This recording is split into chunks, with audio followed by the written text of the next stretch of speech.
और अब एक लास्ट चीज रह गया, system of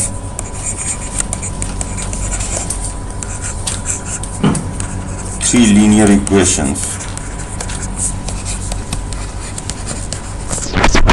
in two variables.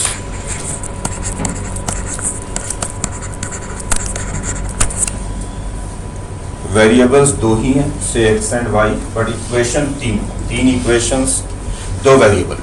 मान लो हमने ये तीन equation, a1x plus b1y plus c1 is a2x plus b2y plus c2, a3x plus b3y plus c2।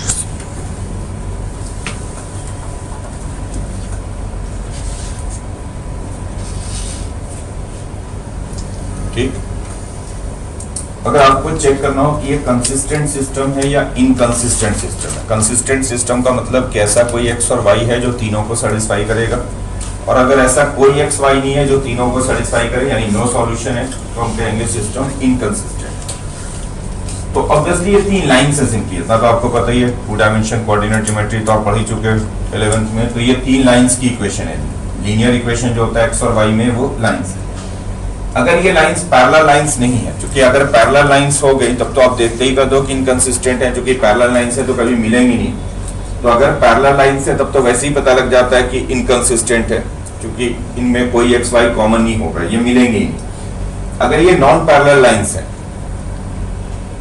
मतलब इनके स्लोप डिफरेंट है, स्लोप इजीली चेक कर सकते हैं। इसका स्लोप हो गया -a1/b1 -a2/b2 -a3/b। अगर ये नॉन पैरेलल लाइंस है तो system consistent, non parallel lines में भी जरूरी नहीं है कि सिस्टम कंसिस्टेंट हो ही जाए, क्योंकि अगर मान लो ये तीन नॉन पैरेलल लाइंस ऐसे हैं तब भी ये कंसिस्टेंट सिस्टम नहीं हुआ। ऐसा कोई एक्स वाई नहीं है जो तीनों को सेटिस्फाई कर रहा है, क्योंकि ये वाला पॉइंट जो है वो सिर्फ इन दोनों को सेटिस्फाई कर रहा है, तीसरे को सेटिस्फाई नहीं कर रहा। ये वाला पॉइंट सिर्फ इन दोनों को सेटिस्फाई कर रहा है, तीसरे को सेटिस्फाई नहीं कर रहा। ये वाला पॉइंट सिर्फ इन दोनों को सेटिस्फाई कर रहा है, तीसरे। एक्चुअली कंसिस्टेंट तब होगा जब तीनों लाइंस कॉन्करेंट हो जाएंगी, एक ही पॉइंट से पास करेंगे। अगर तीनों लाइंस कॉन्करेंट हो जाए, एक ही पॉइंट से पास करेंगे, तो फिर ये सिस्टम कंसिस्टेंट हो जाएगा। यानी ये वाला जो पॉइंट होगा ये तीनों को सेटिस्फाई करेगा, तीनों पे होगा ये।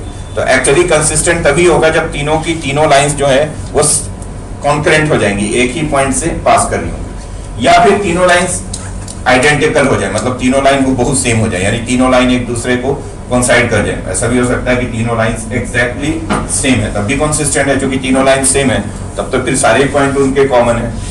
तो अगर ये पैरेलल लाइंस नहीं है और आपको चेक कर, चूंकि पैरेलल लाइंस तो देखते ही कर दोगे इनकंसिस्टेंट है, पैरेलल में तो कुछ चेक करने की जरूरत ही नहीं। अगर लाइंस पैरेलल दिख रही है तो आप सीधा कहिए कि ये इनकंसिस्टेंट सिस्टम है। अगर पैरेलल लाइंस नहीं है तो फिर आप क्या करोगे, डिटरमिनेंट बनाओगे। पहले कॉलम में a1 a2 a3, दूसरे कॉलम में b1 b2 b3, तीसरे कॉलम में c1 c2। अगर ये डिटरमिनेंट 0 है तो सिस्टम कंसिस्टेंट होगा, अदरवाइज इनकंसिस्टेंट होगा। तो लिख लो, if these three lines are non parallel,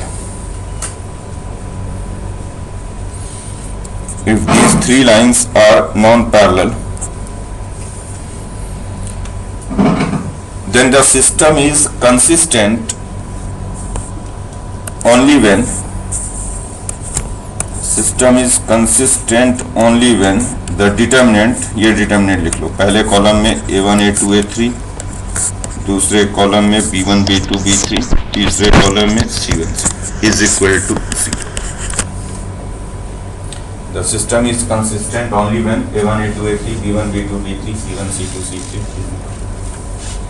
और अगर ये 0 नहीं आ रहा है डिटरमिनेंट, तो आप कह दें कि ये इनकंसिस्टेंट सिस्टम है, यानी ऐसा कोई एक्स वाई नहीं है जो तीनों को सेटिस्फाई करते हैं। चलिए लिखिए question, if the system 2x minus ky plus 50,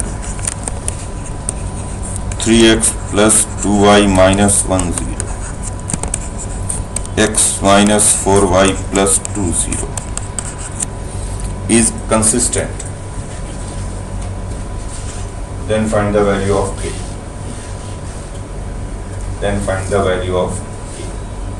obviously ये पैरेलल लाइंस नहीं है, क्योंकि स्लोप चेक करोगे तो इसका स्लोप है -3/2, जबकि इसका स्लोप है 1/4। पैरेलल तो नहीं है, और कंसिस्टेंट कब होगा? जब डिटर्मिनेंट 0 हो जाएगा।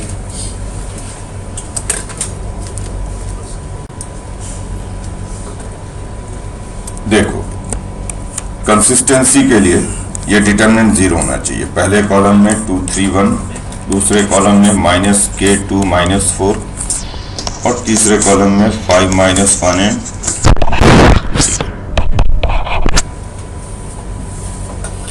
एक्सपेंड कर दूं इसे, पहले वाले रो से ही कर दे रहा हूं। तो 2 के साथ होगा 4 -4 यानी 0, देन प्लस k के साथ होगा 6 + 1 यानी 7, एंड देन 5 के साथ होगा -12 -2 -14। ठीक लिखा है? तो k की वैल्यू आ गई इससे 10।